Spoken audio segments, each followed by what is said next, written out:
Hi అండి, ఈరోజు చేపల ఫ్రై చేస్తున్నానండి. ఒకసారి ప్రాసెస్ చూపిస్తున్నాను మీకు, ఒకసారి చూడండి. నేనైతే 9 ముక్కలు తీసుకున్నానండి. ఒక 3 స్పూన్లు కారం వేసుకుందామండి. ఒక 2 స్పూన్ల ఉప్పు వేసుకుందామండి. నేనైతే ఒక స్పూన్నర వేసుకుంటున్నానండి అల్లం వెల్లుల్లి పేస్ట్. ఒక నిమ్మకాయ వెక్కలు తీసేసి ఒక పిండుకొని ఉండేలాగా, అంటే ముక్క ఎడకుండా ఉంటుందండి. మనం వేపినప్పుడు పొడువు అయిపోకుండా ఉంటుందండి. కొంచెం వాటర్ వేసి కలుపుకోండి. ఇంకా 9 ముక్కలు తీసుకున్నాండి. బాగా మసాలా పెట్టాలండి. ఇలా బాగా పట్టాలండి. దీనికి ఇలా పెట్టి పక్కన పెట్టుకోండి. ఒక అరగంట పావు గంట అన్నా పర్లేదండి. మనం తిన్నదని టైం బట్టి ముందుగానే ప్రిపేర్ చేసి పక్కన పెట్టుకుంటే బాగా ఉప్పు కారం బాగా పడుతుందండి. దీనికి మసాలా దీన్ని నీసు వాసన రాకుండా ఉంటుందండి. వేపుకుందామండి. ఒక 3 స్పూన్లు ఆయిల్ వేసుకుందామండి. సరిపోద్దండి. కొంచెం కరివేపాకు వేసుకుందామండి.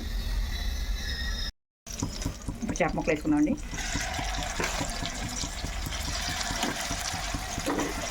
ఒక 5 ముక్కలు వేసుకున్నాను.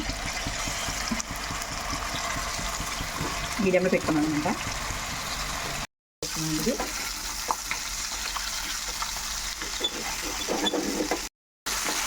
అన్నీ ఇదే విధంగా తరిగేసుకున్నాను. తరిగేసుకున్నాండి. అయిపోతే 5 నిమిషాలు.